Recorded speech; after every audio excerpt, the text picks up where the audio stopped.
আসসালামু আলাইকুম। আজকের এই ভিডিওটিতে আমরা সিএসএস এর কাজ দেখবো। আমরা অনেক এইচটিএমএল এর কাজ দেখে নিয়েছি, এখন আমরা সিএসএস নিয়ে একটু কাজ দেখবো। যেমন কি সিএসএস টা কি আর এটা কিভাবে কাজ করে আমরা তা দেখবো।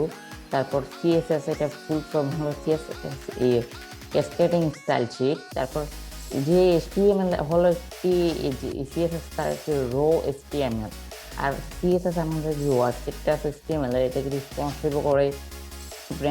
যেমন কি আপনি একটা HTML এর একটা ওয়েবসাইট বানালেন, এটা যখন মোবাইল ওপেন করেন এটা কিন্তু এরকম দেখাবে না, কিন্তু আপনি যে CSS দিয়ে এটা রেসপন্সিভ করেন আপনি যেরকম চান এটা এরকমই মোবাইলে দেখাবে। তো আপনি বুঝতে পারলেন যে CSS এর গুরুত্ব আমাদের HTML এ অনেক বেশি। তারপর এখান থেকে আপনি CSS দিয়ে অনেক কাজ করতে পারবেন। আর CSS হলো 3 প্রকারের: ইনলাইন, ইন্টারনাল, এক্সটার্নাল। এগুলো হলো 3 প্রকারের CSS। ইনলাইন আর ইন্টারনাল এটা আপনি HTML এ কাজ করবে, কিন্তু এক্সটার্নালটা আপনার একটা অন্য একটা ফোল্ডার বানিয়ে আপনাদের কাজ করা লাগবে এক্সটার্নাল CSS এ।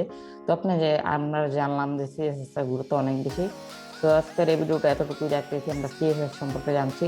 তো আজকের এই ভিডিও এতটুকুই, দেখা হবে একটা নেক্সট ভিডিওতে। ভালো থাকবেন, আসসালামু আলাইকুম।